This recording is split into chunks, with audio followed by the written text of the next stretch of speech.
Если у вас есть с собой Библия, то откройте, пожалуйста, Псалом 26.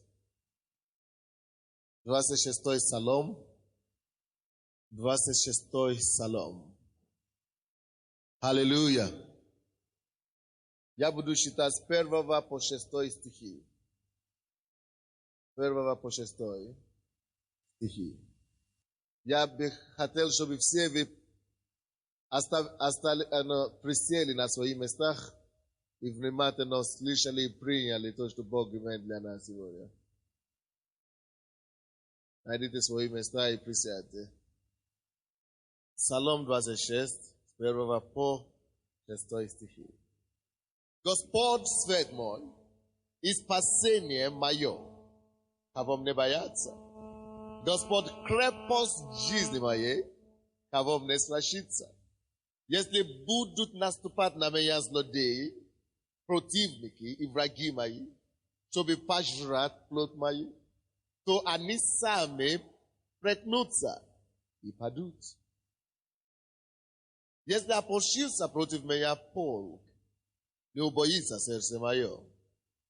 Если восстанет на меня война, и тогда буду надеяться. Одного просил я у Господа, того только ищу, чтобы пребывать мне в доме Господнем во все дни жизни моей, созерцать красоту Господню и посещать храм Его. Ибо Он укрыл бы меня в скинии своей, в день бедствия, скрыл бы меня в потаенном месте селения своего, вознес бы меня на скалу. Тогда вознесла бы голова моя над врагами, окружающими меня, и я принес бы в его скини жертвы славословия, стал бы петь и воспевать перед Господом. Я проповедую сегодня на теме, что крепость жизни твоя, или что является крепостью жизни твоей. Что является крепостью жизни твоей? Хороший вопрос. То есть, это есть вопрос, это не просто заголовка. Давайте задумаемся об этом. Задумаемся о твоей жизни. Есть ли у тебя крепость вообще в жизни? Крепость. Давайте подумаем. Есть ли у вас крепость в жизни? Не надо мне ответить. Вы не слышали, что я сказал? Ответьте себе. Не надо вслух. Я задаю вам для раздумия вопрос. Подумай сам, посмотри на свою жизнь, на сегодняшний день. Есть ли у меня опора в жизни? Я говорю о том, что мы проповедуем, что является крепостью твоей жизни. Крепость. Крепость твоей жизни, что является крепостью твоей жизни? Знаете, многие из нас, мы живем, и мы просто живем. Или мы стараемся выжить, или существовать как-то. Или дожить. Кому-то. Давид здесь говорит, Господь крепость жизни моей. Дорогие мои, если у тебя есть жизнь, то у тебя должен быть на твоей жизни крепость. Каждая жизнь нуждается в крепости. Есть ли у вас жизнь? Кто думает, что у него есть жизнь? Конечно. Мы живем. Если ты живешь, нужна крепость. Нужна башня для твоей жизни. Нужна опора какая-то в жизни. Нужно место успокоения. Нужно прибежище для жизни каждого человека. Кто бы он ни был, каждый нуждается в крыше. Вы слышите меня? И вопрос, который я задаю вам сегодня, это не просто так. Ты должен знать, вообще, есть ли у тебя крепость в жизни? Если есть, что такое крепость? Что за крепость Na что ты полагаешься во время бедствия? На что ты смотришь и говоришь, благодаря тому, что это у меня есть, я могу жить. Благодаря тому, что у меня есть эта опора, стоит жить. На что ты смотришь, когда неважно себя чувствуешь? Когда жизнь уже не имеет смысла, когда ты уже не находишь смысла жизни, в чем ты находишь успокоение? В чем ты находишь какое-то утешение? Это опора твоей жизни. Это крепость твоей жизни. Вообще, у некоторых из нас, мы даже не имеем опоры в жизни. Мы не имеем крепости в жизни. Мы просто существуем всего-навсего. Не дай Бог. Мы живем и зависимы от ветра жизни, не ветра. Мы живем и зависимы от всяких катастрофы жизненной. Мы живем и зависимы от обстоятельств, от стихийной бедствия жизни. Что происходит с нами, мы не управляем, мы даже не знаем, куда и как избавиться от них. Или от себя. И некоторые действительно стараются избавиться от себя. Из-за того, что у них нет крепости в жизни. Давид говорил, Господь, крепость жизни моей. Он понимает, что раз у него жизнь, нужна крепость для этой жизни. А то, эта жизнь будет просто жизнь издеваться. Дьявол просто будет издеваться над этой жизнью, над такой жизнью без крепости. Что такое крепость? Я уже сказал, крепость – это то, на чем ты можешь полагаться в жизни.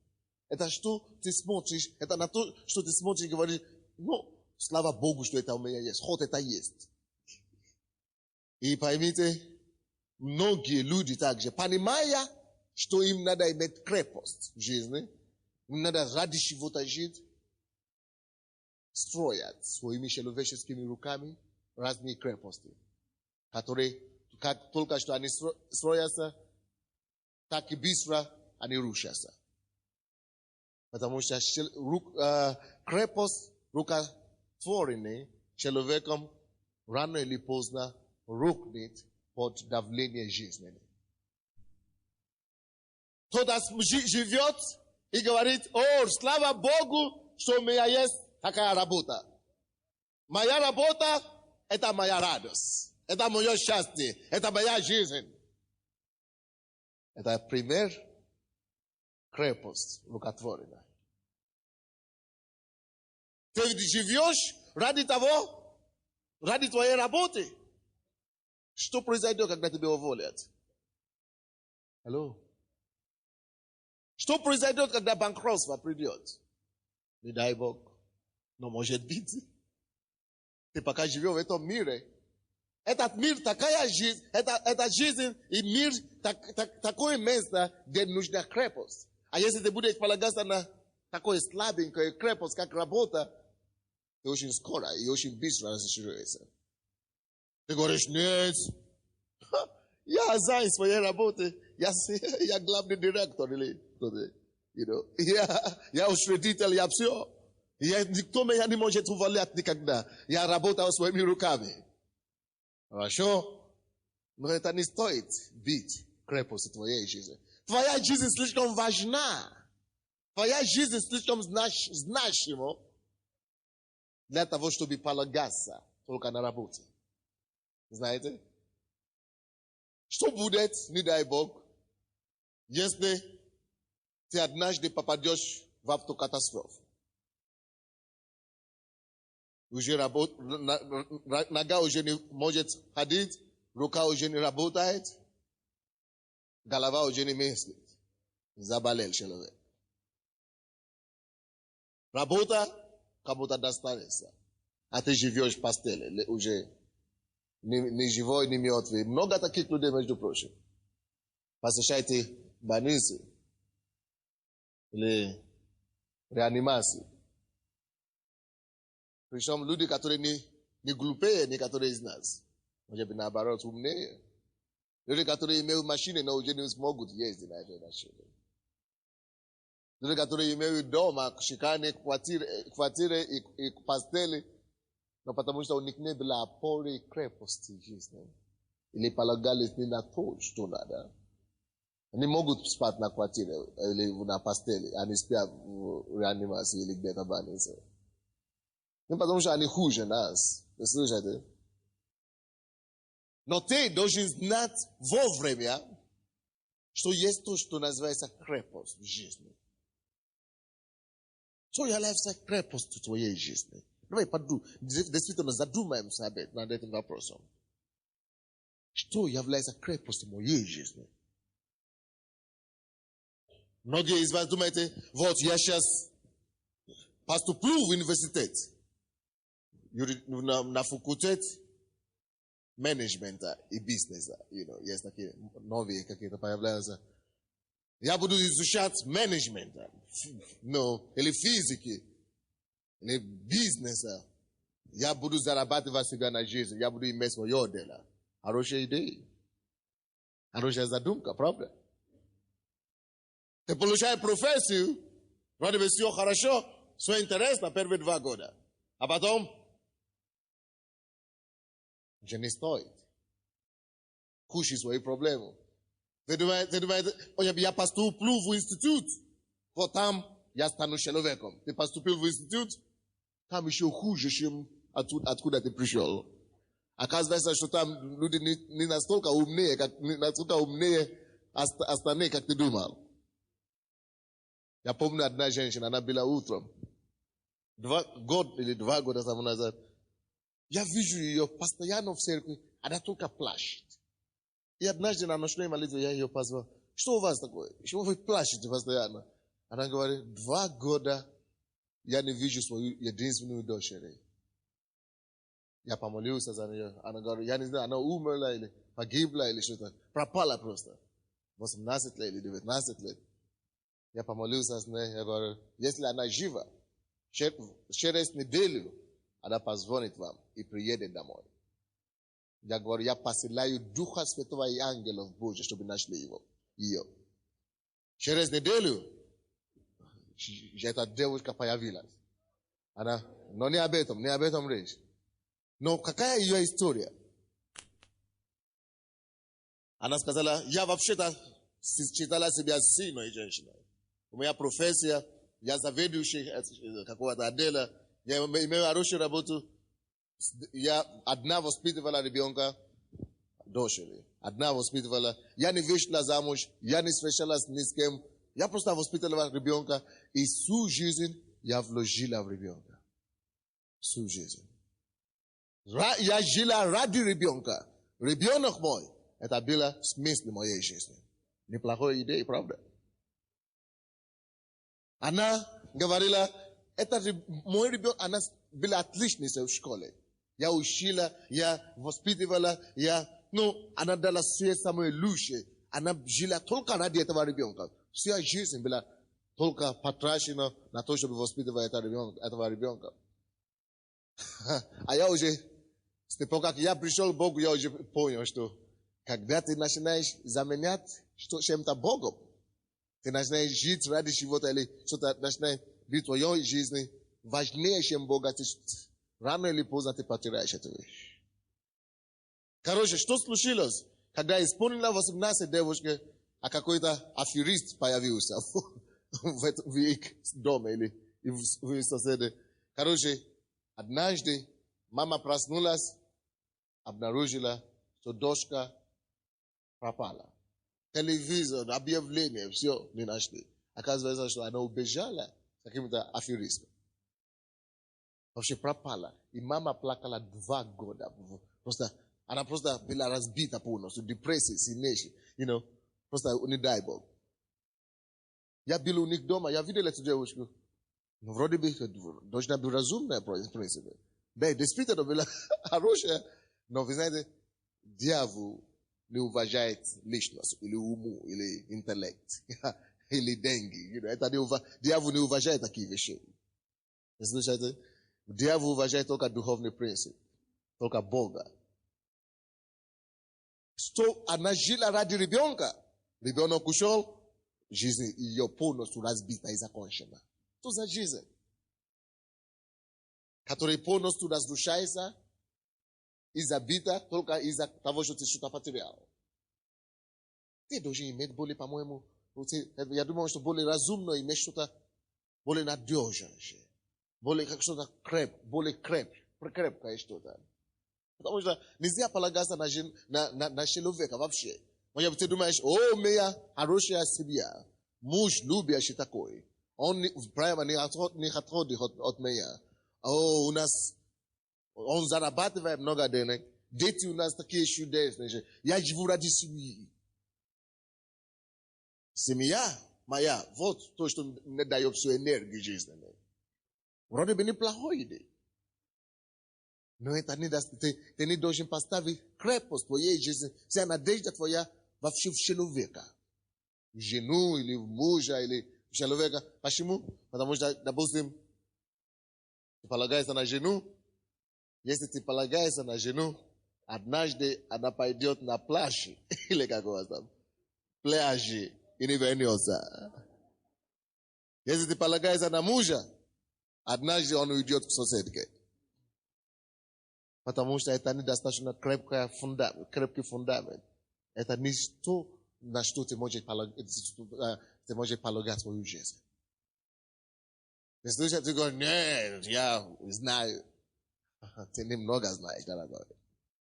Это просто нарушен принцип духовный. Если этот принцип нарушается, все то, что ты ради Бога, или все то, что ты пренебрегаешь Бога, чтобы приобрести, ты потеряешь рано или поздно. Просто принцип нарушен. Принцип нарушен. Но Давид не был таким человеком. Давид тоже имел крепость. И Давид говорит, Господь крепость жизни моей. Было время, когда Господом не была крепость жизни моей. Я сам был крепость жизни моей. Я сам. Я могу все. Как человек может быть такой недалекий вообще? Низкий. Я сам. Что ты можешь делать? Два ребята придут тебя сейчас, свяжут тебя, выбросят тебя в какой-то подвал. Я сам. Что ты сделаешь? Тем более дьявол. Вы когда-нибудь посмотрели фильм ужасов? Там страшные вещи всякие происходят. Тогда люди приходят в такой момент в своей жизни, что они обнаруживают, что есть обстоятельства, такие сверхъестественные, которые намного больше, чем твои человеческие способности. Вы обнаружили такое, что такое есть? Но Давид сказал, Господь крепости моей жизни. И потому что он это знал, он также заявил, кого не страшится. Если у тебя есть Бог, нечего тебя бояться. Поэтому мы живем не просто религиозную жизнь, вот такую сухую, просто ради того, чтобы ходить в церковь, клуб какой-то очередной. Не, дорогой. И не просто, что я верю в Бога в душе, где-то, конечно, Бог. Это не аферизм. Это не что-то какое-то экстрасенсорико, как это, энергия какой-то. Это не просто энергия. Мы говорим о живом отношении с Отцом. Вы помните, когда вы были детьми? Вы не беспокоились ни о чем. Видите? Дети, они просто живут, они просто наслаждаются, все делают, что они хотят. Это жизнь спокойствия, жизнь без страха. Так, вот о чем мы говорим, потому что они знают, что папа есть, или мама есть, если что-то надо, папа есть, мама есть, что консеквенция бабушка. За все их проблемы, они даже не переживают. Просто спят и кушают, да? Вот Бог, об этом мы говорим, что у тебя может быть отец, вот живой отец таким образом. Бог, он может тебя стать просто отцом, таким же образом, как ты был маленьким и полагался на своих земных родителей, таким же образом ты можешь сейчас полагаться на него, как твой действительно всемогущим отцом. Он любит тебя. И об этом и речь идет, что крепость твоя жизни может быть Господь. Это значит, ты строишь сильное отношение с ним. И ты можешь полагаться на то, что я знаю его. Я знаю, что я знаю, что я спасен. Я знаю, что я застрахован. Что бы ни случилось, я знаю, что у меня есть опора, у меня есть крепость, у меня есть прибежище. Вот он мой Отец и мой Господь. Я знаю его, он знает меня, он заступится за меня. Он придет мне на помощь. Сначала ты должен быть уверен о твоем отношении с Богом. Не просто какие-то поверхностные отношения. Ты должен просто строить такое крепкое отношение с ним, чтобы ты знал, что я просто уверен, что я его знаю. Я живу с ним. Я хожу с ним. Я считаю его слова. Он говорит мне. Я общаюсь с ним. Я молюсь с ним. Каждый день я живу с ним. Он меня не оставит, не покинет. Он любит меня. Он сделает все, чтобы защищать меня. Если нужно горе двинуть, чтобы заступиться за меня, он это сделает. Он не разочарует меня. Он не дремлет. Он не спит вообще. Он день и ночь смотрит. И я знаю, что это отношение есть у меня с ним. Слушайте, ты должен знать, что Бог тебя знает. И что ты его знаешь. Просто будь уверен об этом. Не просто имей какую-то идею, когда-то будет коммунизм. Это просто идея какой-то Эфиопии, или как вы называете. Эфиопия, или как. Утопия. Это не просто какая-то утопия. Где-то. Я сказал Эфиопию уже. Это не очередная утопия. Хорошо? Просто это живое, реальное отношение с ним. Просто ты должен быть уверен. Вот это уверенность, что ты знаешь его. Это уверенность, что ты ходишь с Богом. Это есть твой гарант. Это есть твоя крепость. Что он знает меня. Я когда-то был далек от него. Я когда-то был грешником. Но когда я его не искал, он меня нашел. Представляете? Он нашел меня. Представляете? Он простил мне мои грехи. Аллилуйя. О, слава тебе, Иисус. Мне не надо заслуживать это отношение. Мне не надо заслуживать. Мне не надо доказывать ему, что я хороший или я плохой. Он знал, что я был плохим. Все равно он нашел меня и простил. Поэтому мне не надо теперь что-то делать, чтобы угодить его. Нет, он сам меня нашел, когда я был вообще не гадаем, вообще никому не нужен.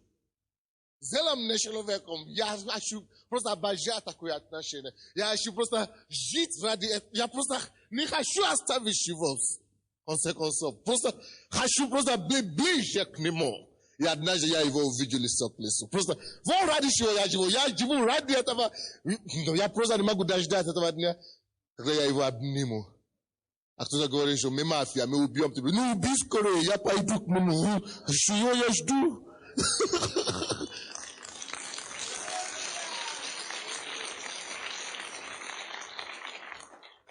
Вот почему это Давид не боялся ничего. Он говорит, чего мне случится? Он заявил начальством. Он заявил всем проблемам, психическим бедствиям. Он говорит, что Господь крепость жизни моя, чего мне бояться? Ну скажи, чего мне бояться? Ничего. Ну что сделаешь? Борись против Бога, если хочешь. Ну борись против него. Набери твои кулаки и начинай драться с Богом. Хорошо? Вот моя крепость. Он стоит за меня. Он за мной. Он не против меня. Ха-ха-ха-ха. Видите, сколько людей на свете? Миллиарды. И он как-то нашел меня в каком-то вообще. Представляете? Он не нашел. Вроде бы слишком много людей, а он как-то разыскивал. Оказывается, он знает мое имя. Призвал. Видите? Вот почему я для него особенный. Я это знаю. Вот таким же образом он нашел вас. Вы думаете, что вы только случайно какой-то друг пригласил? Я только в церковь пришел. Нет, при чем тут вообще церковь? Ну, церковь это всего лишь средство. Но вообще, цель это отношение с ним, жизнь, которая есть. Вы не понимаете? Он нашел, просто нашел тебя. Неважно, через кого. Через подругу, через жену, через ребенка, через знакомого пригласил, через телевизор вообще. Ему все равно, какое средство использовал. Но ему нужно, чтобы просто быть с тобой в отношении, чтобы он просто стал твоим отцом, какой ты был, как раньше ты имел отношения со своим этим мамой, папой, чтобы ты опять начал иметь просто нормальный, живой, человеческое отношение со своим отцом, только теперь небесным отцом. Понимаете? Чтобы просто полагался на него. Просто был, успокоиться, в конце концов. Надо же однажды прекратить суетиться. Но начинать жить спокойную жизнь. Опять стать ребенком. Просто полагаться на него. Общался с ним, как ты раньше с мамой общался, и папой общался. Но молился, и просто это молитва, это общение. Считай слово, ты слышишь его слово. Он изменяет тебя, ощущает тебя и направляет тебя по жизни. Неужели это некрасиво? Не надо кучу денег платить за это. Вот это отношение, которое есть между нами, это моя гарантия, это моя крепость. И ничего не помянут за это. Ничего не помянут за это. Ничего. Ни церковь.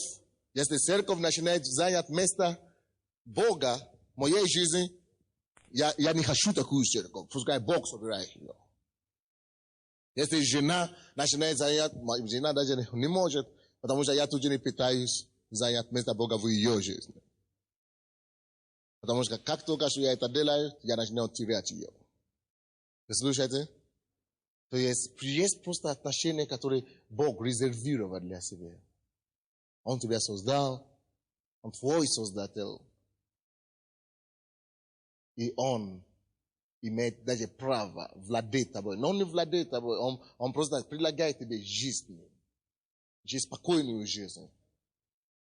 И поэтому, если ты будешь действительно знать о твоем живом отношении с Богом, тебя нечего страшиться.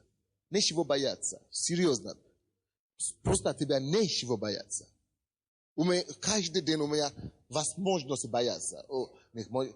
Каждый раз дьявол посылает всякие обстоятельства. Но как только что я вижу, что приближается страх, я его останавливаю. Вот ты идешь страх, но там, стой там. Не подойди, вот ты не можешь подойти ближе, чем этого. Потому что я знал, кого я уверовал. Я знал его. Господь крепость моя, поэтому страх вон от меня. Не страх должен приказывать вам.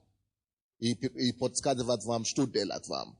Тебе надо сейчас переживать, тебе надо сейчас бояться, тебе надо сейчас сомневаться. Нет. Ты должен приказывать страху. Дьяволу, переживанием. Нет, я отказываю переживать, потому что я знаю, что Бог не допустит. А если Он не допустит, значит это к лучшему. Потому что Бог сказал, даже ни один волос не упадет с твоей головы без его разрешения. Раз он это уже, если он это разрешит, значит ему надо что-то корректировать тебе. Ему надо работать над тобой. А если он это допустит, это он сам придет и тебя вытащит оттуда. Так что не переживай. Но будь уверен, что ты знаешь его. Не просто ходи в церковь, здание не спасает никого. Но здание это всего лишь дом культуры, никого не спасает. От этого твое имя не пишется на небе. Аминь. Ты должен знать его. Вот отношения. Как муж знает жену, жена знает мужа, и вы живете вместе, вам приятно быть вместе. Вот таким образом у тебя должны быть отношения с Богом. И тогда страх, переживание, это просто удаляется от тебя. Откройте, пожалуйста, Псалом 46. Псалом, по-русски это будет 45. Псалом 45. 2 и 3 стихи. 2 и 3 стихи. Бог нам прибежище и сила, скорый помощник в беда, поэтому не убоимся, хотя бы поколебалась земля, и горы двинулись в сердце моря. Слушайте, написано, Бог нам прибежище и сила. Знаете, что такое прибежище? Прибежище это как подвал. Помните, когда была холодная война, сказали, Американцы собираются нападать на нас и били такие рисунки. Убегите туда и бомбоубежище. То же самое, как прибежище. Это тоже говорит, что Господь наше бомбоубежище. Господь, Бог нам прибежище и сила. Братья и сестры, подумай над этим словом. Действительно ли Бог тебя действительно прибежище? Насколько это? Вот, чтобы ты мог так сказать, реально, надо, чтобы ты реально развивал отношения с ним. А дьявол, знаешь, что дьявол будет делать? Дьявол будет тебя обманывать по-всякому, чтобы тебя никогда, чтобы тебя просто не хватило времени, чтобы развивать с ним отношения. Дьявол, он будет тебя возить туда-сюда, будет тебя выбрасывать туда, чтобы ты просто засуетился просто. Чтобы у тебя не было когда развивать с ним отношения. И чтобы было слабое отношение с Богом. Если у тебя слабое отношение, у тебя тем крепче у тебя отношения с Богом, тем крепче твоя крепость. Тем маленькое, тем незначительное твое отношение с Богом, тем слабо твоя крепость. Такой тоненький стена у тебя. И рухнет в любое время. Аминь. Поэтому развивай твои отношения с Богом. Просто строй крепкую крепость для себя. И написано, Бог нам прибежище и сила. Скорый помощник беда. Скорый помощник. Это мне нравится. Бог спешит. Скорый, быстрый помощник. Это неужели не чудесно? Вы обнаружили, что когда вам тяжелее всего, слушайте, именно когда вам тяжелее всего, какие-то ваши друзья, на кого вы раньше полагались, они вдруг куда-то пропадают. Это как снег, растает все отношения в миру особенно. То есть, вроде бы, когда все было хорошо, вы были хорошими саботулками. Саботульниками, да. Когда все хорошо, у вас были хорошие, это самое. Вы разделяли все вместе, пили вместе, гуляли вместе. Но как только что нужно какое-то содействие или помощь, никого нету. Ну куда попали? Ну вроде бы...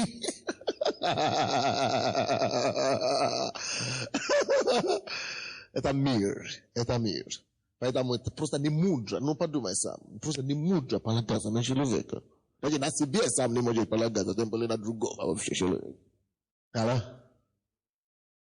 Делай Бога твое прибежище. Он просто скорый помощник. Представляешь? Скорый. Он просто спешит. Спешит помочь. Скорый помощник. Беда. Неужели это не хорошо? Я думаю, что это хорошо. Мне нравится свидетельство этой сестры сегодня. Она сказала, что ты хотела. Она мне показала какой-то шрам в ее руке. Я говорю, что это такое? Она говорит, я разрезала себе вены. Она пила с друзьями. Хорошо пила, потом какая-то белая гараж. Что началось? Белая гаражка, или как называется? Да. Это, короче, она начала все фильмы какие-то видеть там. И уже все страшно стало. А я говорю, где эти друзья, которые ты пила? Уже когда беда, все уже разошлись. Уже ничего не начал, уже такой шрам. А как ты, что случилось? Как ты не умер, ты попала сюда? Я собираюсь еще больше резать. И включила телевизор, и тут пастор Санди. Покайся. Как? И она жива сегодня, и служит Богу. Видите?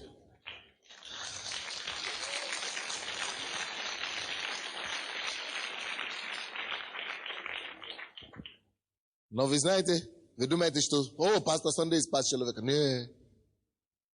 Ты спас человека. Потому что это за твое пожертвование. Мы выходим на телевидение. Когда придет день награждения, день суда перед Иисусом, судилище Божие, когда мы придем туда, Бог скажет, za dushu этого человека, вы думаете, что он скажет, пастор Сандей, на тебе награда. Нет. Он даст награду всем, кто причастен к этому. Все награда, которую я получу, то же самое получат люди, которые молились за меня, которые финансировали меня, которые помогали. Чем бы ты ни помог, дела Божье, награда Божья ждет тебя. Знаете? Так что мы не просто живем для сегодняшнего дня. Сегодня слишком маленький, сегодня слишком короткий, чтобы только ради этого тратить свои годы. Дорогой, слушайте, просто я вам хочу сказать, у вас нет много времени на пустяки. Вы думаете, что есть? Ну, сколько вам лет? Может, 20 лет вам. Вы думаете, у меня еще жизнь впереди. Хорошо, жизнь впереди, но запомни, только один раз у тебя эта жизнь. Ты тратишь его на пустоту, потом отработать уже некогда. Можете сказать, что мне 40 лет, у меня еще половина жизни. Хорошо.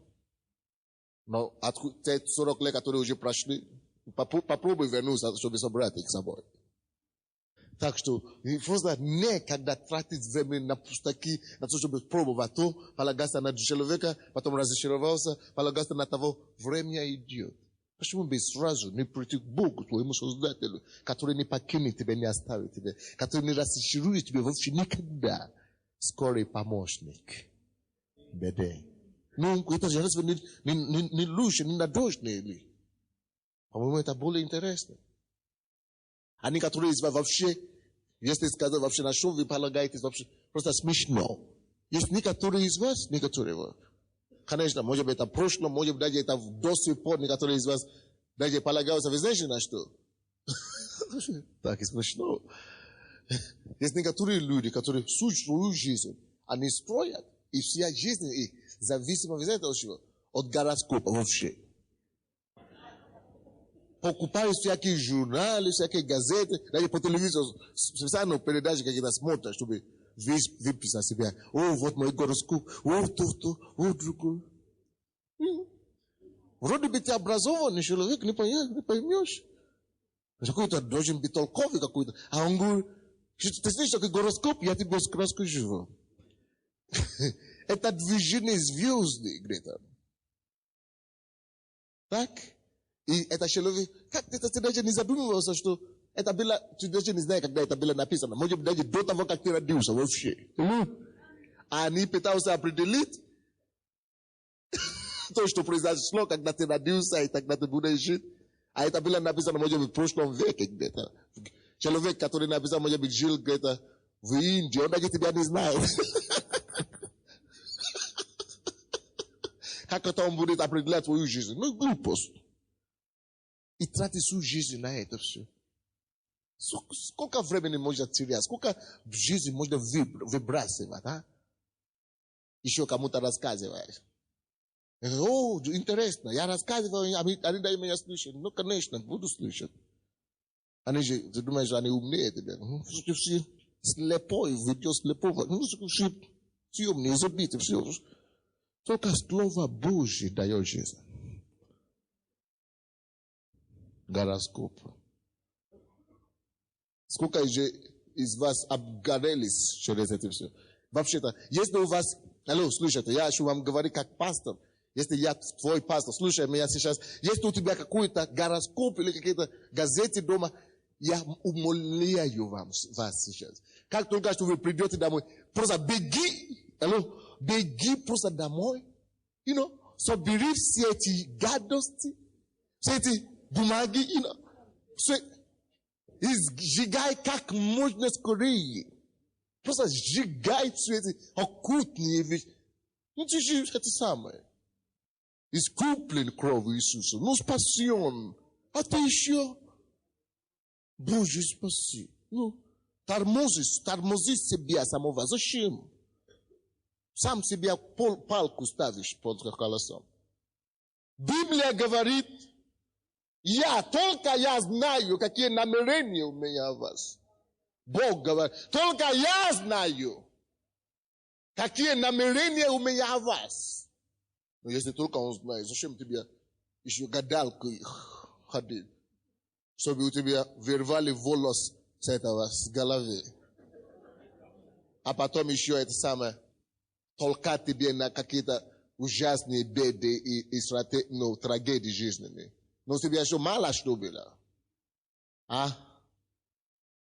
Ведь разве не понимаете, что эти все гадалки, это программируют вас? Тебе надо просто дать информацию какую-то, послушай, поверь, и же все пошло. Программируют. А потом беда страшная, страшная беда за другой. Один за другой. Бог знает, только я знаю, какие намерения у меня у вас. Намерения на благо, чтобы вы имели надежду и будущность. Так что, я обращаюсь к вам, кто имеет какие-то оккультные какие-то вещи дома, какие-то, что я скажу, гороскопы или какие-то гадания, просто спеши быстренько. И говорю, Господь, я каюсь. Жигай и быстрее. И говорю, Господь, я тебя делаю крепость моей жизни, только тебя. Сегодняшнего дня ты руководи мной. Ты води меня. Господь, просто я сдаюсь. Я не полагаюсь на работу. Я не полагаюсь даже на семью, на знание, на разум. Просто ты есть крепость. Да, у меня есть деньги, чудесно. Я рад. Я благодарю тебя, что ты благословил меня деньгами. У меня миллионы долларов, чудесно. Благодари Бога за это, но не жить ради этого, не живи ради этого, не полагайся на твои финансы. Это вообще не твои, во-первых. Это его, а? И у тебя чудесная семья, чудесная жена, чудесный муж, чудесно. Слава Богу, у меня чудеснейшая жена. Она знает, что есть кого-то, кого я люблю больше нее. Все равно он на первом месте. Потому что он ее мне дал. Он мне не дал ее, чтобы потом я его на второго плана поставил. У тебя есть хорошая семья, чудесно. Но это не должна быть крепость твоей жизни. Он крепость твоей жизни. И только тогда ты можешь говорить, ничего не убоюсь. Но если этого нет, у тебя страх просто порабощит тебя. Крепость моей жизни. Посмотрите, братья. Уверен ли ты действительно, что Господь крепость? А крепость это как забор такой. Так построен ли, ты видишь ли себя в этом соборе? Имя Господа крепкая башня. Праведный входит в нее и безопасен. Это Притчи 18:10. Только имя Господа крепкая башня. Ты входишь в нее и спасен, и безопасен ты. Имя Господа крепкая башня. Аминь. Посмотри, что вокруг моей семьи Бог есть. Он есть крепость. Вокруг моего бизнеса Бог есть крепость. Вокруг моих детей Он есть крепость там. Аминь. И откройте, пожалуйста, Псалом 120. 120 Псалом. 120. И я буду читать с 1 по 4 стихи. А что мы проповедуем? А? Нет. Как я сказал. Что является крепостью твоей жизни? Видите, почему я задал вам такой вопрос? Потому что вы знаете, слушайте сначала. Вы знаете, многие люди приходят в церковь, ни тетрадки не берут с собой, даже ни Библию не берут с собой, понимаете? Они просто ходят, как будто парк пошли. Просто вышли из дома, самое главное, чтобы куртка была там, или пальто. А остальное уже им не... Дорогой, слушай, у тебя здесь нет магнита. Да, маленький компьютер там есть, но даже компьютер бывает стирки памяти. Хорошо? Так что, когда ты идешь сюда, возьми твою тетрадку, возьми твою Библию, чтобы ты мог видеть своими глазами и записывать. Слушайте. Хорошо, возьмите твою тетрадку, свою Библию и пишите. Аминь. Слушайте меня. Слушайте. Почему я это говорю? Какой бы у тебя ни было такая великолепная, сколько информации тебя не учили все вспоминать. Аминь. Многие из вас, вы выходите из церкви, вы даже еще не дошли до дома. Если вас спросят, о чем была проповедь сегодня? Иисус бил. Ну, хорошо было. Ну, хорошо было. Потому что вы видите уже все информации унесенным ветром. Но если вы запишете тетрадки, вряд ли эта тетрадь будет унесена ветром. Тетрадь останется у вас. И так далее. Или если вы возьмете, конечно, себе кассеты, видео или аудио, это, конечно, другое дело. Амин. То есть возьмите себе всегда Библию, тетрадку. Давайте посмотрим 120 Псалом. Не просто писать стихи какие. Надо писать то, что Дух Святой говорит. Что Бог говорит через эту проповедь. Стихи, в каждом стихе можно найти разные значения. Но именно то, что Бог тебе говорит. Посмотрите, пожалуйста, с первого стиха. 120 Псалом. Возвожу очи мои горам, откуда придет помощь моя. Помощь моя от Господа, сотворившего небо и землю.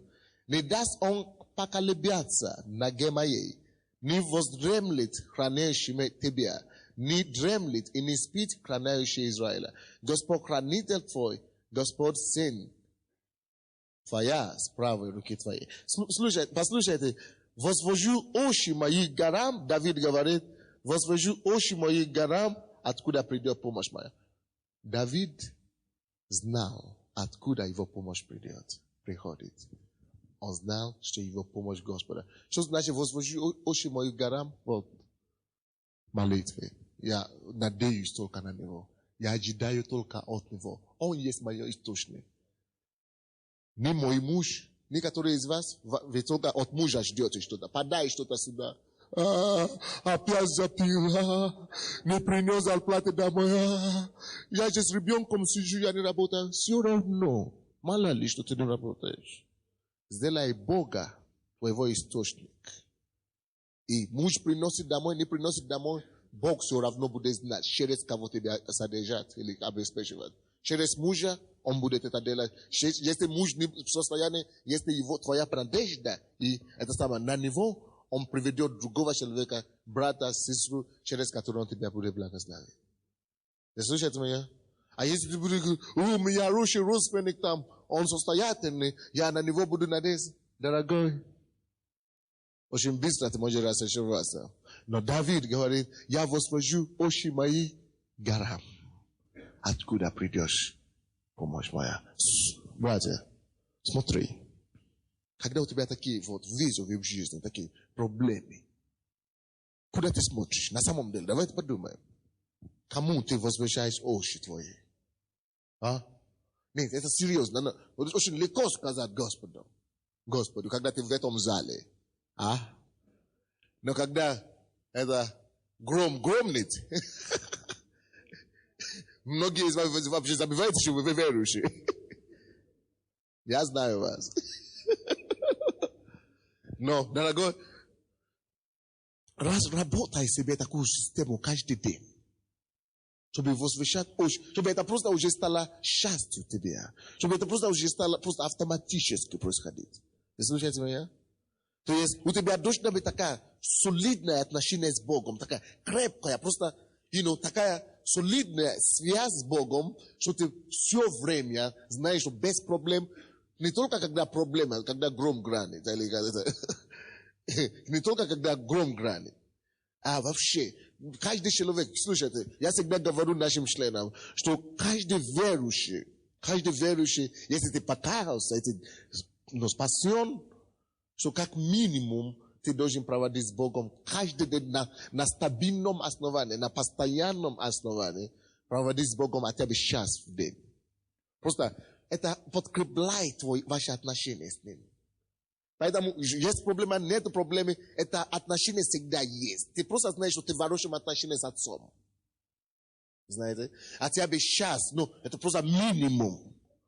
Молись ему, если ты не крещен Духом Святым, иди крестись Духом Святым. Молись на языках. Хочется сейчас и считай слово. Пускай Бог через слово, Библию, проговорит тебе. Может быть, ты выходишь с утра, Бог уже тебе дает какое-то слово, направление, какую-то поддержку, какой-то совет Бог уже тебе дает. А если ты не будешь проводить время с ним, как он тебе скажет, а? Вот, строй такой чудесное, солидное основание с Богом. Проводи просто с Ним постоянно, регулярно. Не то, что у меня вчера, так, пошла молитва, хорошо, наполнился Духом. А сегодня вообще ничего не получилось. Конечно, плод не хочет это, но пробивай. Просто на постоянном основании строить солидную базу с Богом. Вы слушаете меня? Но если ты лидер, если вы лидер с этой церкви, просто я не представляю себе лидера, который молится или проводит время с Богом меньше, чем 2 часов в день.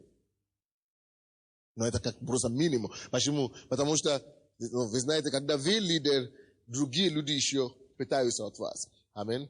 И другие люди зависят от вас, и за это дьявол просто атакует вас.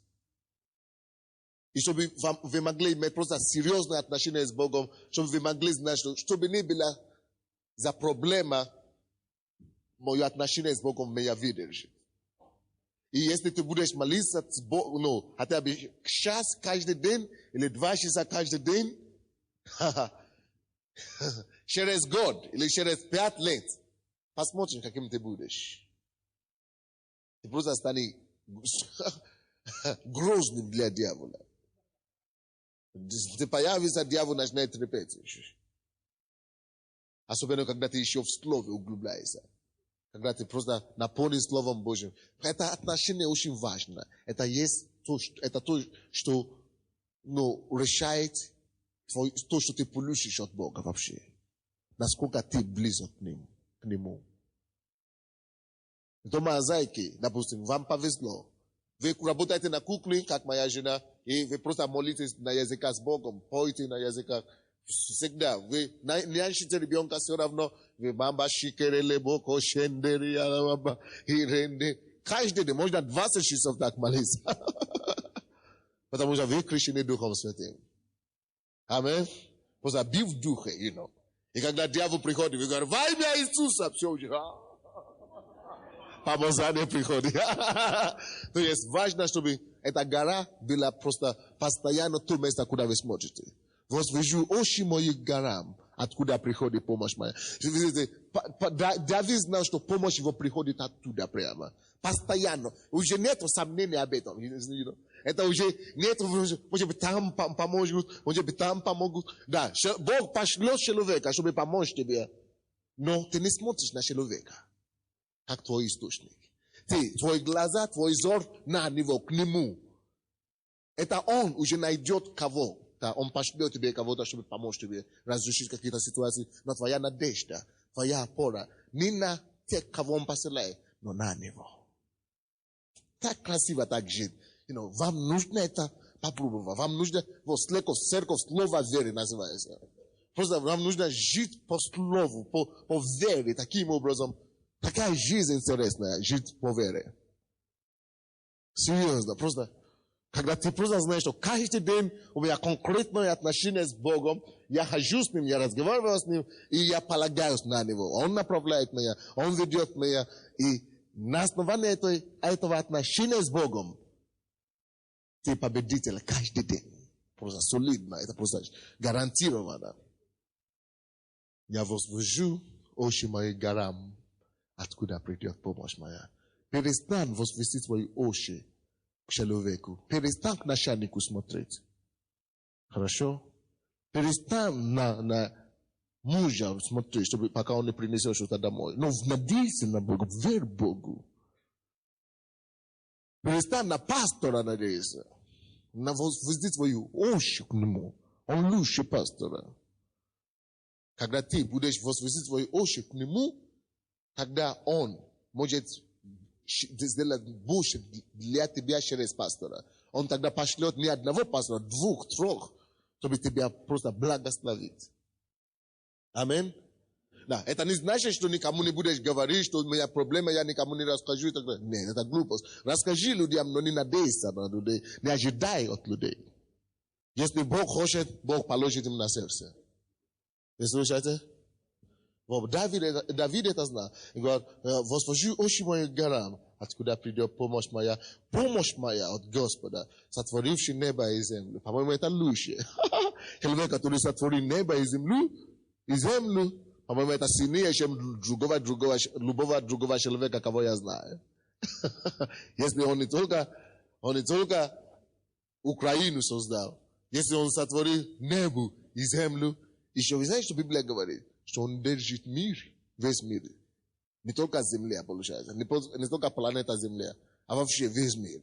Он держит мир, Вселенную, он держит Вселенную в его руке. Алло? Слушайте, стоп. Если он держит Вселенную в свою руку, вообще в одной руке, тогда где Украина вообще не видно на карте, получается. Где Европа вообще такое. А где Украина вообще не видно на карте. Тем более где ты. Так что пустись на землю. Пустись на землю. Ты не такой же важный, как ты думаешь. Ты маленький. Маленький. Вы когда-нибудь видели это маленький муравей, которые ходят, маленький, да? Мы не обращаем часто на них внимание, правда? Что они такие слишком маленькие, слишком ничтожные. Вот перед Богом ты такой же маленький, как это муравей. Так что не думай слишком много высоко о себе. Полагайся на него. Думай больше о нем. Хорошо? Так что ты никакой не крутой, ты никакой не мудрый, умный. Пустись на землю. Перед Богом ты муравей, дайте больше. Это самое. А ты уже все, надел газ только, как это, да, что-то еще сделал, накрасился, украсился. И думаешь, я уже все, Бога, зачем мне Бог? Мне не до Бога. Представляете, вселенную в руку держит вселенную. А ты благодаря его любви он вообще на тебя обращает внимание. Хорошо? Просто благодаря. Я не представляю, зачем Бог на меня, если он держит вселенную вообще только в одной руке, до планеты Земля, вообще какая-то точка. Вообще. И он тут обращает вдруг на тебя и на меня внимание. И он даже посылает сына твоего, чтобы умереть. Что я? Мало из вас, кто обращает внимание на муравьи эти. Мало кто обращает на них внимание. Но Бог обращает на вас внимание. Не потому что он должен. Не потому что ты такой крут, ты такой солидный. Но просто потому что он просто не хочет, чтобы ты пропал. Он просто не хочет, чтобы ты пропал. Дорогой, сделай его твоей крепостью. Слушайте меня? Сделай его твоей крепостью. Развивай с ним отношения. Это самая большая крыша, которая у тебя может быть. Это самая большая опора, которая у тебя может быть. Это самая большая крепость, которая у тебя может быть. Просто полагайся на него. Каждым днем гордись, что ты живешь с Богом. Просто встань утром. Я слышал, читал недавно Смита Вигглсворта. Сказали, он встает, ему было 80 лет. И он встает, он говорит, первое, что я делаю каждый день, когда я стою в постели, я танцую вокруг своей постели где-то 10 минут. Прославляю и танцую 10 минут. Потому что я благодарю Бога за то, что Он мне дает жизнь. Старик такой танцует вокруг комнаты 10 минут каждое утро. Просто радуется. Ты тоже вставай каждый день. Просто благодари Бога, что ты есть. Что Он есть для тебя. Что Он есть твой Отец. Что Он есть твое прибежище. Что пускай мир, разрушается. Все равно у тебя есть надежда, дорогой. Ты не пропадешь. Мы были недавно в одной районном администрации. Хотели видеть. Я встречался с одним из представителей президента в каком-то районе. И там, оказывается, что они такие, только в звании они имеют такие большие звания. Они сами мучают, а так страшно внутри. Я пошел к нему, его знакомый говорит ему, знаешь, я покаялся. Я пришел в церковь, пора нам бросить сорваться всеми эти ерунда, гадости. И он говорит ему, ты знаешь, хотя ты сегодня представитель президента, но если ты не придешь в эту церковь, ты пропадешь. Он говорит по-украински. Ты пропадешь. Ты пропадешь. Prapadeshi. Я говорю, действительно, многие просто пропадают. Просто пропадешь на самом деле. Потому что он говорит, что это был четверг, оказывается, что мэр города собирает их по четвергам уже под этим делом. Да, действительно, он же чуть-чуть, он не то, что пропадет, а он уже пропал, если не покаяться. Это так страшно, братья. Так страшно. Положение тебя не даст крепость. Слышите? Положение не даст тебе крепость. Крепость во Христе Иисусе. Библия говорит, он не дремлет, он не спит. Тот, кто охраняет нас. Не чудесно ли это? Он не дремлет и не спит. Дорогие, можно полагаться на него. Откройте, пожалуйста, обратно. Давайте вернемся в Псалом 27. Я закончиваю. Псалом 27. Каза 27. 26. Псалом 26. Давайте вернемся туда. 3 стих. Ну, сначала, 2 стиха. Если будут наступать на меня злодеи, противники и враги мои, чтобы пожрать плоть мою, то они сами прекнутся и падут. Вы слышали? Если будут нападать на меня враги, злодеи, противники, они сами падут. Сами падут. Что это такое? Вот что значит полагаться на Господа. Вот что значит иметь Господа крепостью. А ты отель сам бороться, да? Сам драться. Это когда ты на себе полагаешься. А в такой войне сегодня тебя убьют, вчера ты кого-то побил, сегодня тебя побьют. А когда ты полагаешься на Господа, Он есть твоя крепость. Что случается? Они, когда враги, противники выходят против тебя, что написано? Они падут и что? Прикнутся и падут. Сами. Бог просто, ты будешь только молиться. Ты будешь только молиться и созидать с Богом отношения. А Бог с ними сам разберется. Знаете, 2 года тому назад, когда мы начали очень серьезно работать с наркоманами, они не принесли эти наркотики, такие ребята интересные, конечно. Они забыли, что я не просто какой-то негр, который проповедует. Я знаю, кого я уверен. Я просто живу с Богом. Это не шутка. И они не принесли венки такие, которые на гробу ставят, которые умерли уже. Они принесли и подали нашим ребятам. И сказали, что вы подготовьте через 3 дня похоронить вашего пастора. Серьезно? Они венки принесли. Не, представляете? Как будто я просто какой-то обыкновенный человек. Дорогой, если ты с Богом, ты не обыкновенный больше. Ты больше не обыкновенный. Потому что даже когда ты не хочешь драться, Он дрется за тебя. Даже когда ты не знаешь, что что-то планируешь, что-то Бог знает. И Он заступает за тебя. Oh God. Я говорю, я пошел домой. Я поговорил с Богом об этом. Я говорю, Господь, посмотри на эти венки. Скоро после Бог говорит, ты продолжай твою работу. Просто не обращай на них внимания. Просто продолжай твою работу. Я продолжал. Через несколько дней я слышал новости, что какие-то разбирательства случилось, какую-то бомбу послал кого-то. Они сами себе уничтожили. Прекнутся и падут. Другие националисты такие, что-то, короче, принесли какие-то письма, что мы тебя расстрелим, и мы расследуем все черных проповедников, мы вас ненавидим. Хорошо, пожалуйста. Я говорю, страх, стой там, я здесь, не подойди. Именем Иисуса, я буду продолжать свою работу. Но,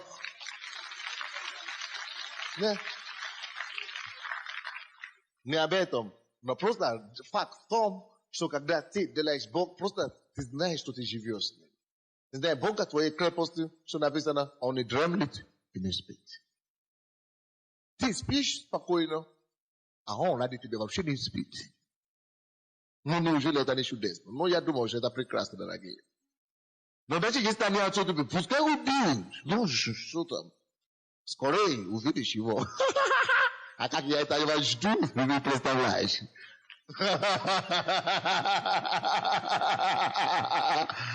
Но, конечно же, не убьют, Потому что мне еще надо прожить до 70 как минимум.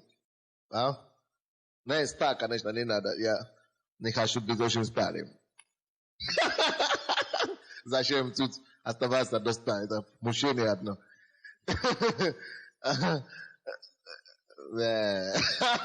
Зачем? Когда там все уже подготовлено. Короче, но тебя не убьют, потому что твое время еще не пришло. Бог говорит, что даже ни один волос не упадет в твоей голове, если он не даст разрешение. Но там написано интересно. Если как написано? Второй стих. Если восстань, если будут наступать злодеи и противники, слушайте, оказывается, что если там написано, если будут наступать, значит, есть вероятность. Алло? Есть вероятность, что враги иногда будут наступать на тебя. Алло? Бог, слушайте, братья, это очень важно, чтобы вы слышали. Бог не гарантирует нам, верующим, что у тебя вообще не будет неприятностей. Но тогда надо, может быть, в острове где-то жить. Но Бог тебя не обещал жизни на острове, дорогой. Алло? Ты еще здесь, на планете Земля. А тут, вы знаете, что происходит. Библия говорит, что весь мир лежит возле. Пока ты здесь, противник у тебя будет достаточно, дорогой. Злодей, вообще. Вот. Поэтому Бог не говорит, что у тебя вообще не будет какие-то вызовы, какие-то проблемы. Конечно, должно быть. Хорошо, если не будет противников и врагов, зачем тогда крепость? Получается, смысла нету. Потому что крепость строится против чего? Против врагов. Значит, враги какие-то ожидаются. Аминь. Поэтому Бог тебя крепость, потому что Он знает, что какие-то враги есть против тебя. Не то, что у тебя вообще не будет проблемы. Конечно, должны быть проблемы. Поскорее, побольше. Бог говорит, что если придут эти врагов, Он остановит их. Они упадут. Но даже если Бог не остановит их, даже если Бог не уберет эти проблемы, и Он позволит, чтобы эти проблемы как-то, пришли в твою жизнь, слушайте, братья, это значит, что Он это допустил. Потому что говорит, один волос даже не упадет, если Он не допустит. А если Он это допустил, не переживай. Если Он это допустил, кто больше знает, я или Он? Он лучше знает. Значит, еще есть какие-то вещи во мне, которые Ему необходимо изменять. Или если Бог какие-то обстоятельства, испытания допустил в твою жизнь, значит, Он сознательно это допустил, чтобы тебя изменить как-то. Допустим, многие из нас, мы молимся, Господь, измени меня. Я знал, что я еще такой слабый, еще такой, неважный. Измени меня, Господь. Хорошо. Он отвечает на твою молитву и допускает определенные проблемы, и чтобы действительно прочистить тебя, хорошо. А я говорю, Господи, почему эта проблема на меня? Ну, ты же молишься, чтобы Он тебя изменил. Ну, ты же, вообще, ты же сам молишься, измени меня. Но как это, слушайте, представляете, как это золото может очиститься без огня, понимаете? Надо, чтобы прошло через огонь, только тогда очистится все это. Вот, ты тот же самый, ты просишь, Господи, измени меня. И тут ты уже переживаешь, Бог действительно позволяет, чтобы ты изменился, а ты уже говоришь, Господь, зачем ты послал эту проблему? Зачем ты допустил? Что? Написано, Он не спит и не дремлет. Он видел это все. Благодари Его, что Он меняет тебя. Благодари Его, что Он просто созидает тебя, Он ощущает тебя. Просто взгляд Бога. Почему написано, что с великой радостью, дорогой, великой радостью принимайте, когда падаете в различные искушения и испытания. Вы слышите, да? Не хочется слышать такое. Но это факт, дорогой. Это просто факт. А то ты превратишься, ты знаешь, что мороженое. Сладочка, сладочка, сладочка. А много сладостей, между прочим, вредно, уже доказано наукой.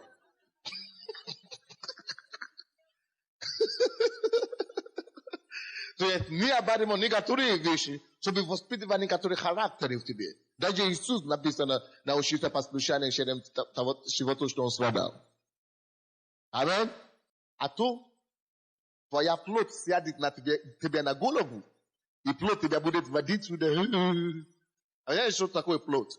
Плод видит какую-то женщину в метро или где-то на улице, и плод тебя говорит: о, какая красивая. Он тебя не напоминает, что у тебя тоже жена красивая дома.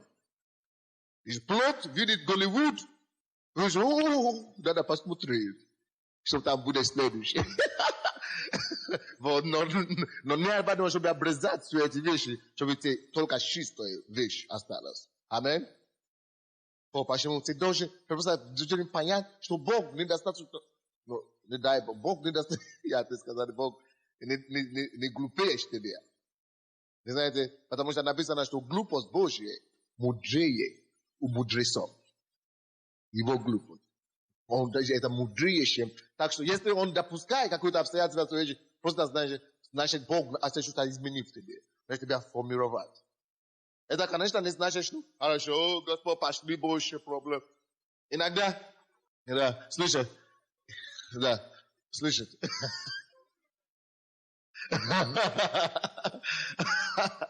Да, сейчас.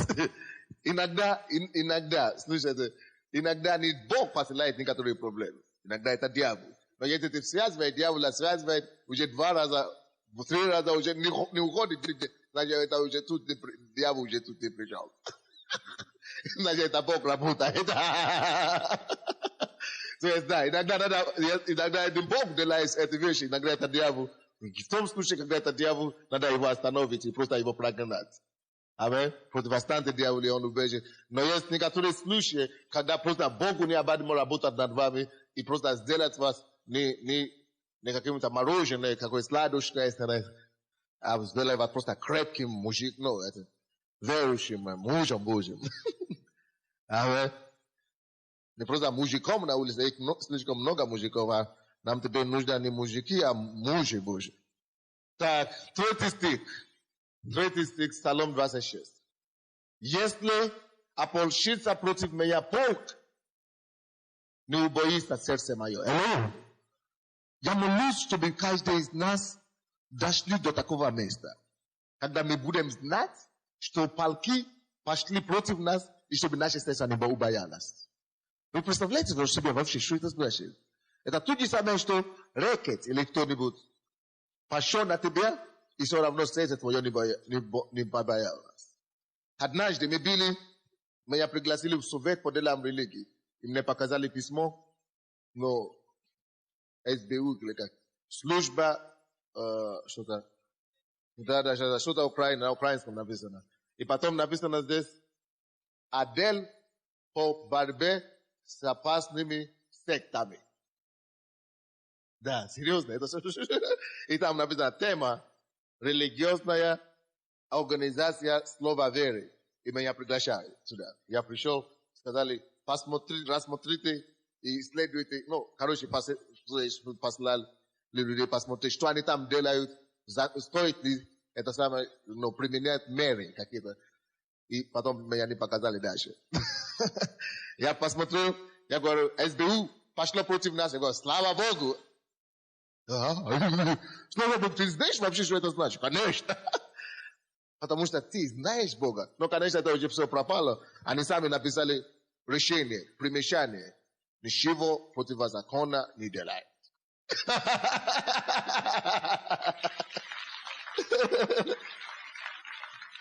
Но, короче, когда ты знаешь, что если ополчится против тебя, полк не убоится сердце свое. Если восстанет на меня война, и тогда буду надеяться. Видите как? Но я молюсь, чтобы мы дошли до такого места, когда мы видим, что полк или полки пошли против нас, и когда мы все равно знаем, что все равно я в безопасности перед Богом. Все равно Бог меня защитит. Все равно Бог это самое будет вручить меня. Если даже война, целая война, пускай пойдет против меня, я просто знаю, что Бог есть со мной. Неужели это не прекрасно? Я думал, что это чудесно. Но я просто думал, что это нужно иметь каждому. Чтобы ты мог жить в мире. Когда, вы знаете, однажды я смотрел по телевизору интервью, этого был какой-то у вас Юфа или какой-то бизнесмен Юфа, да? Вот. Он убежал в Израиль. Кто не знает. Короче, там они интервью какой-то был с ним. Он говорит, почему ты убежал? Ты обманывал сколько народа? Ну, у него какие-то акции там раздавал или продавал. Взял деньги, а потом что-то случилось, либо украл, не знаю. Короче, он сказал, до меня дошла информация, что меня хотели, ордер какой-то на арест выписать. И поэтому я удрался. В Израиле никто уже меня не поймет. И знаете что? Даже такие люди, вроде бы уже богатые, да? Вроде бы у него какие-то связи, зато и боятся. Так? И все боятся, все живут в страхе. Но написано, даже если Бог твоя крепость, если Бог твоя крепость, что полки пойдут против тебя и не убоишься сердца твоего. Если Бог твоя крепость, что война поднимется против тебя и все равно ты будешь надеяться. Если Бог твоя крепость. Почему бы не развивать? Я думаю, что больше гарантии никто тебя не даст. Почему бы не развивать такое отношение? Я думаю, что стоит. Ничего тебя не стоит физически. Просто больше времени уделять ему. Просто поговорить с ним, молитвы. Просто больше времени, просто ходить с ним. Просто развивать отношения с ним. Таким же образом, как ты с женой, с мужем развиваешь отношения. Или с кем-то, я не знаю, с ребенком, с мамой, папой развиваешь отношения. Просто таким же образом развивай отношения с твоим небесным отцом. Больше него никого уже нету. Слушайте, если бы, честно, давайте ответим на этот вопрос честно. Хорошо? Честным порядком. Если бы сегодня у тебя появилась возможность подружиться или подружить с президентом Кушмой, просто подружить, то есть он вдруг какая-то просто, может быть, что-то, какое-то чудо произошло, что он просто нравится тебе, ему получил письмо от него и пригласил тебя вообще не в офис, а вообще к нему домой, посидим, попьем чай. Просто начну дружить с тобой. Я думаю, что многие из вас, вы бы сделали все, чтобы развивать такое отношение.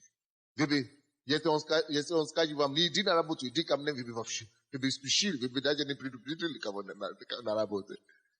Вы бы просто спешили развивать такое отношение с ним. Потому что нам хочется с важными личностями дружить. Кто-то приходит и говорит, ты знаешь, кого я знаю? Я знаком с дочерью Кушмы или сыном Адмирченко. Мы вообще, вот он рядом со мной, с ним земляки, мы вообще друзья. Он большой человек. Нам нравится говорить, что я знаю кого-то. У меня президент Клинтон, это мой личный друг. Грэхэм, или Билли Грэм, это мой личный друг. То есть нам нравится ассоциировать себя с личностями крупными. Так, правда? Но как это вам? Если тогда вам предлагают дружиться, или подружиться, или просто развивать отношения с царем царей, Богом богов, тем, который создал небо и землю, который больше, чем Клинтона, больше, чем Кушмы. Но, по-моему, нужно спешить, не только... Если за Кушму надо спешить развивать это отношение, то с Богом тем более. Надо просто руками, ногами, зубами просто ухватиться за это отношение, по-моему. То есть мы не понимаем иногда. Мы больше уважаем физическое что-то. Мы больше оцениваем физические какие-то мощи. Но есть духовная мощь, которая есть в том, чтобы иметь просто Отца, Небесного Отца, который сотворил небо и землю. Я молюсь, чтобы вы поняли смысл того, что я говорю вам. Но это намного гораздо важнее, чем какое-либо отношение, которое у вас могло быть здесь на земле. Просто важнее. Вот что значит иметь Бога в своей крепости. Может быть, ты простой человек, ты говоришь, я просто простой человек, что-то. Но если у тебя есть Бог, ты уже не простой человек. Ты важнейший человек. Важнее, чем некоторые, которые думают, что они важны, а не важны. Серьезно. Так что перестань думать так низко о себе. Перестань думать так попрощательское отношение к себе. Прекрати такое отношение. Значит, думай, что ты действительно сын живого Бога. Ты говоришь, что какой я сын живого Бога, у меня денег нет. Но деньги тут ни при чем. Hello? Это положение. Это наследство. То, что не купишь деньгами. Аминь. Крепость жизни твоей, да будет Бог. Что будет? 4 стих говорит нам. Одного просил я у Господа, только. Того только ищу, чтобы пребывать мне в доме Господнем во все дни жизни моей. Созерцать красоту Господню и посещать храм Его. Вы знаете, этот человек, который говорит здесь, это не какой-то маленький где-то, маленький человек, где-то какой-то бедняжка. Это не тут, это царь Давид говорит.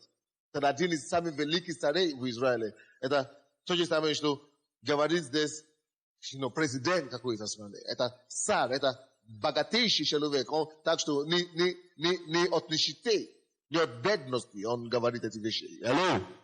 Не от бедности, вовсе. Он был великим человеком, но все равно он знал Бога. Я хочу тебе сказать, ты вообще еще не начал быть великим, если ты не знал Бога. Ты не знаешь Бога. Потому что начало мудрость – это страх Господь. Аминь. И вы знаете его молитва. Он говорит, одного только я прошу у Бога. Если бы вы имели возможность просить одного у Бога, вы бы просили, Господь, только чтобы не разбогатеть. Если бы у кого-то из вас есть возможность только одно просить у Бога, вы бы просили раз, я не знаю, что вы бы просили. Господь делает то, делает другое. Но здесь Давид просит только одно у Бога. Вы знаете, что оно? Чтобы не отойти из дома Божьего. Представляете, как это важно? Чтобы просто не отойти из дома Божьего. Может быть, вообще никто из вас еще такую молитву никогда не молился. Вы никогда не совершили такую молитву. Вы когда-нибудь просто пришли к Богу и молились, Господь, не дай мне отпасть от Тебя, чтобы не отошел от своего дома. Вот его молитва. Вот его молитва. Как это важно. Господь, не дай мне отпасть из твоего дома. Это была его молитва. Он имел возможность одно просить у Бога. И знаешь, что он просит? Господи, дай мне отойти от твоей церкви. Как это отойти от твоей церкви? Хочу иду, хочу не хожу. Многие из вас вообще раз в месяц ходите в церковь. Вы даже не цените это. А тут он говорит вообще, Господь, не дай мне в один день не быть в твоем доме. Отношения с Богом. Он знал, что в этом его крепость. Он знал, в этом его сила. Он говорит, одного просил я, 4 стих, у Господа, того только ищу. Видите? Он говорит, того только ищу. Он ищет этого. Это не просто какой-то, успею, собрание попаду, не успею, не попаду. Да, сейчас начинается дачный сезон. По картошку надо посадить. Конечно, картошку надо посадить за счет Бога, да? А тут написано, чтобы пребывать в доме Господнем. Вы пребываете в доме Господнем во все дни жизни моей. И это моя, вы знаете, это стало моей молитвой. Я сказал Богу, знаете, я хочу вам сказать откровенно. Я готов потерять все. Я не буду потерять все, потому что это не Божья воля. Но я просто утеряю, хорошо? Если я не придется потерять все, семью, дома, церковь, все. Просто все. Я только буду один из просить у Бога. Не дай мне отпасть от Тебя. Дорогие мои, я слишком много видел. Бог мне дал видеть небесный мир. Бог мне дал чуть-чуть почувствовать славу, которая будет после жизни. Бог мне дал чуть-чуть посмотреть, что такое престол Божий. И я ни за что не отдам, чтобы туда попасть. Я попаду туда. Это ради этого я уже живу. Ни за что не отдам мое спасение. Ни за что. Я сказал Богу, Господь, если будет такая опасность, упасть или отойти от Тебя, даже на один день, лучше собери меня. Я лучше умру быстро, чем отпасть от дома Божьего. Ви знаєте, я уже, Бог не для такой благодати знать. Не просто, что Бог есть, но познать Его настолько близко. Я уже настолько знаю Бога сейчас. Я уже слышу Его голос. Я уже пережил Его любовь.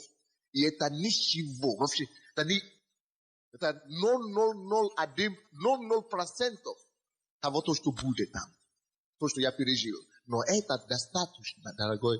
Если весь мир покинул, если вся эта церковь сегодня скажет, пастор Сандей, мы тебя больше не знаем, ты вообще не гадай, я все равно пойду за Иисусом до конца.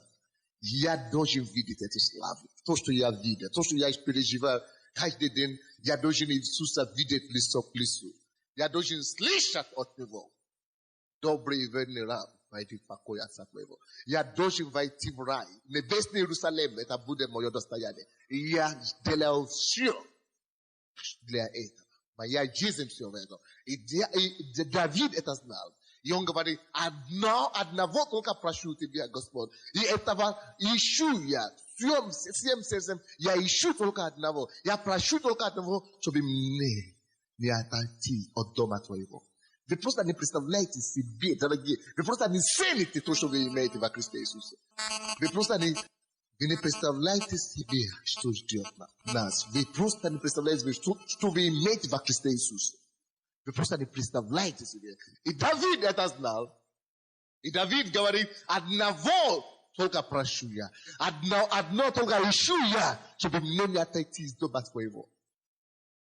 Если вы будете знать, что значит жизнь Богом, находиться в его доме, $1 000 000 вы не будете торговать за то, что вы не попадаете на служение один день. Серьезно говорю вам. Дай Бог просто, чтобы однажды Бог просто показал вам это откровение, что ты имеешь во Христе Иисусе. И Давид говорит, одного просил я у Господа, того только ищу, чтобы пребывать не в доме Господнем во все дни. Слышите? Во все дни жизни моей. Созерцать красоту Господню, чтобы работать для Него, созерцать Его красоту, посещать храм Его. И что будет после того, 5 стих, Он укрыл бы меня в скине своей в день бедствия. Когда ты не отходишь от Бога, ни на один день, в день бедствия, Он укроет тебя в скине своей. Он закроет тебя, Он укроет тебя, когда ты отойдешь от Его дома. Скрыл бы меня в потаенном месте, селение своего, вознес бы меня на скалу. И Он не только тебя защитит, скроет тебя в скине, Он тебя еще потом поставит на скале. А скала это не песка. Скала это твердое место. Это место, где уже ты не сможешь быть сдвинутым. Скала это место твердости. Вы знаете, доходит до такой ситуации. Один проповедник, мне нравится, как он сказал. Он говорит, вы знаете, когда я сначала пришел к Богу, я был бедным настолько, что он работал его работа была, чтобы только чистить обувь людям. Есть такие люди. Только чистить обувь. Не делают обувь, а чистят.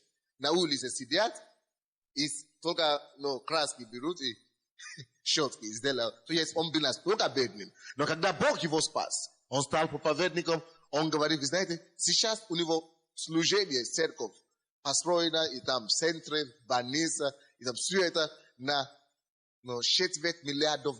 Сколько это будет? $250 миллионов. Все его годовой. То, что они получают в своей церкви. Он говорит, я хочу жить бедно, я не могу. Я даже не молился, чтобы я стал богатым. Я не молился, чтобы Бог обогатил меня, потому что я только служил Его. От Его сердца. Я не отошел от своего дома. И он говорит, если вы будете служить Богу, Бог будет заботиться о вас. Не беспокойтесь, просто служи. От всего сердца. Не переживай. Он говорит, я теперь хочу жить бедно. Отдаю $50 тысяч каждый месяц людям. Все равно я не бедный. Не понимаю. Потому что закон не работает. Ты отдаешь, Бог тебе больше дает. Аминь. То есть я верю, что если ты будешь просто искренне служить Богу, не в один день, конечно, но потому что Бог должен проверять свою верность. Однажды Он не только тебя укроет от своих врагов, он поставить тебя на скале. Что такое скала? Это место, где ты уже не сможешь быть сдвинутым. Ты не сможешь быть сдвинутым. Ты уже будешь просто утвержденным навсегда на успехе. Я кто-то говорит, мы тебя выгоним с этой страны. Хорошо. Ничего страшного. Просто мне жалко людям пока.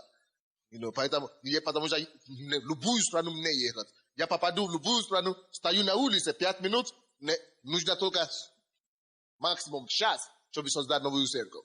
Потому что есть что-то внутри. Уже никуда не... То, что есть внутри, ты уже не соберешь никуда. Я любую страну могу стать, просто говорить 5 минут или час. И опять другая церковь. Опять, потому что есть уже внутри. Бог это уже вложил, никуда не денешься. То есть, когда Бог уже тебя поставит на скале, успех, ты не будешь искать успех. Ты не будешь искать богатство. Успех будет тебя искать. Богатство будет тебя искать. Преуспевание будет тебя искать. Это значит, человек этого Бог посадил на скале. Место, которое никто не мог его двинуть. Hello, братья, чтобы дойти до такого места, полагайся на Бога полностью. Сделай его крепость в твоей жизни. И пускай твоя молитва будет, Господь, чтобы мне не отойти на один день даже из твоего дома. Служи ему, ты увидишь, он не только прославит тебе, он не просто избавит тебя от ада, это все мелочи, это все издержки. Но он тебя поставит на скале. Но не смотри на это как самоцель. Пускай твоя цель жизни будет того, чтобы прославить его. Развивать с ним отношения и показать его миру. А он позаботится о тебе. Не переживай о твоем будущем. Он знает твое будущее. Он знает. Он знает. Иисус. Он знает. Он знает. Он знает. Он знает. Дорогие мои, он такой, который может делать из ничего что-то потрясающего. Из никого. Может быть, никем. Из никого он превращается в уважаемого человека. Он Бог, который сделает нищего богатого, который сделает бездельника, который его делает крупного предпринимателя. Бог есть такой Бог,